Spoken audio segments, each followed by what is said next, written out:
Ok. Bom dia a todos e todas. Gracias al Ministerio de Educación y de Cultura, gracias a Maria Angels Villana. Et je passe au français, que je maîtrise plus que le catalan. Ok, aujourd'hui, je veux parler de la science, de la recherche scientifique et des applications de la science.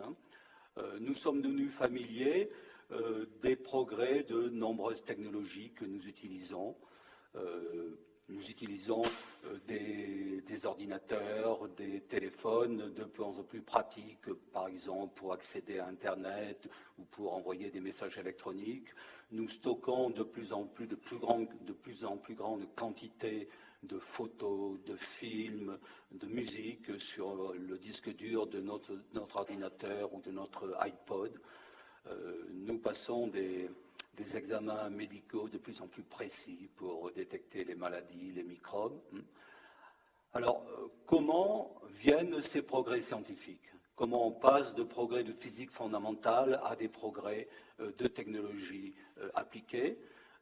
Est-ce que ces progrès vont continuer longtemps? Est-ce qu'il y a une grande réserve d'inventions qui attendent? À mon avis, oui. Et d'autre part, quel est l'apport dans ces progrès actuels de la science? Quel est l'apport de ces outils que l'on nomme les nanotechnologies et dont on parle beaucoup? Alors, je vais parler de ces problèmes-là, mais je vais me concentrer, je vais prendre l'exemple d'un cas particulier, le développement d'une nouvelle science, d'une nanoscience, utilisant des nanotechnologies, qui s'appelle la spintronique, et dont on vient de vous parler. Alors cette spintronique, on l'utilise déjà. On l'utilise déjà, le phénomène de magnétorescence géante, pour lire le disque dur des ordinateurs ou des iPods. D'ailleurs, ça a contribué à augmenter considérablement la capacité des disques durs. Ça a d'autres applications dont je parlerai. Et puis, il y a d'autres développements, d'autres phénomènes, d'autres applications. Quelques mots d'explication sur le mot spintronique. Dans spintronique, il y a le mot spin. Spin, c'est le petit aimant porté par chaque électron et qui est représenté, par exemple, sur cette image, vous voyez une espèce d'aiguille de boussole, c'est le spin, fiché dans l'électron. L'électron, c'est la boule, hein, et vous voyez ce spin se dandiner. Donc la spintronique, parfois, on la définit comme un nouveau type d'électronique qui exploite non seulement la charge des électrons, vous savez que l'électronique, les courants électriques dans les composants électroniques correspondent au mouvement des charges portées par l'électron. Hein.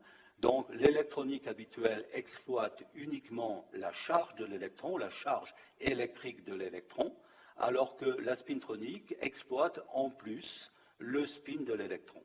Et ça donne lieu, ça a permis de découvrir de nouveaux phénomènes et d'arriver à de nouvelles explications. Tout ceci, au fond, ce développement de la spintronique est résumé sur cette projection. Si vous voulez, ceci, ça représente l'électron. Je ne sais pas si ça marche beaucoup, ça. Peut-être je vais en prendre un autre qui marche mieux. Oui, en fait, les deux ne marchent pas tellement. Hein. Il faut que je fasse des réglages, celui-ci. Oui, celui-là va marcher. Voilà, donc ça représente la charge de l'électron et le spin, cette flèche, et il marche de façon très irrégulière. Est-ce qu'il y aurait un autre laser dans la salle? Bon, je vais utiliser les deux, un des deux marchera. Et non, celui-ci, ah oui, est-ce que vous le voyez? Pas beaucoup, celui-ci. Donc, qu'est-ce que la spintronique? La spintronique va utiliser une propriété, c'est-à-dire l'influence de l'aimantation d'un corps aimanté sur la propagation des électrons.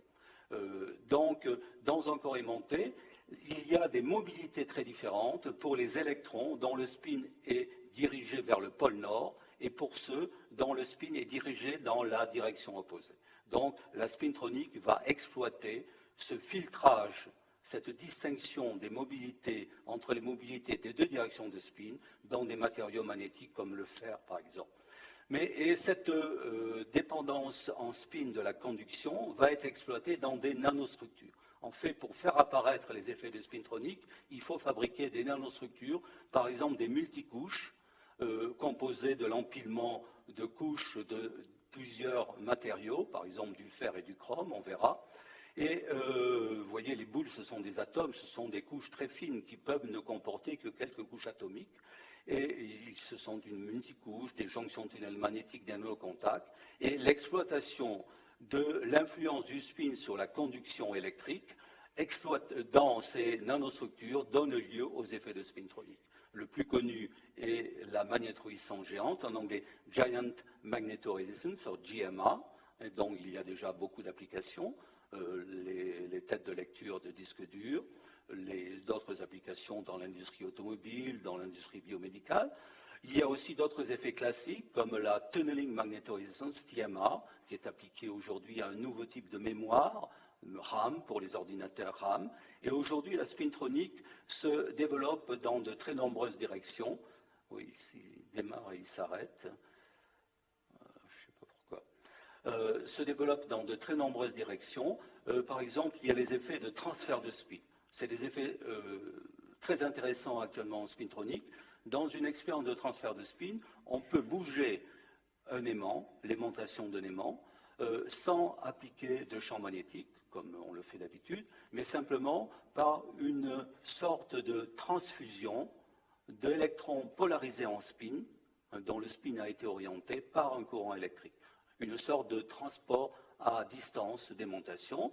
Et ces phénomènes peuvent être utilisés pour renverser l'aimantation, par exemple renverser l'aimantation d'une mémoire magnétique, et cela va être appliqué dans, je crois, les premiers dispositifs paraîtront dans un an ou deux, pour écrire la mémoire qui s'appelle le Spin Transfer Torque RAM, STT-RAM, et ça peut être aussi utilisé pour provoquer des vibrations de l'aimantation et finalement générer des ondes dans la fréquence des ondes radio, des ondes de la fréquence du gigahertz, avec de nombreuses applications prochaines dans les télécommunications. Vous voyez, la spintronique se développe dans de nombreuses directions.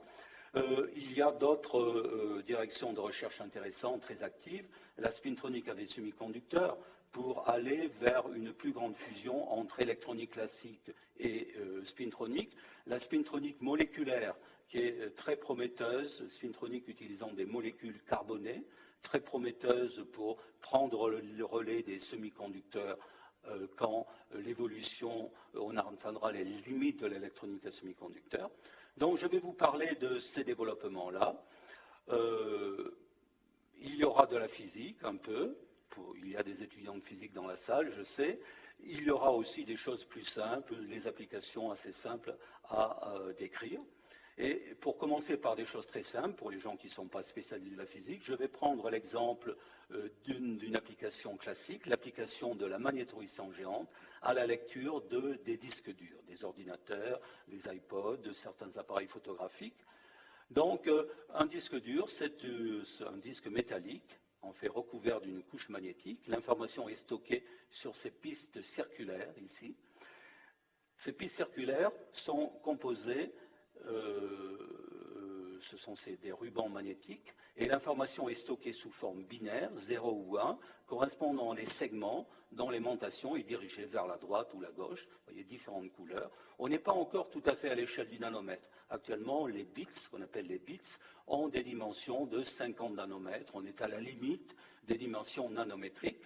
Et le problème est de détecter les champs magnétiques représentés par ces flèches ici, générés par les bits magnétiques. Et actuellement, dans les disques durs actuels, la détection se fait en utilisant la GMR.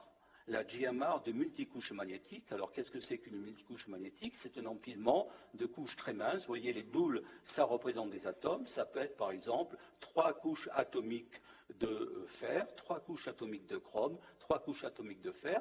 Là, c'est vraiment une nanostructure.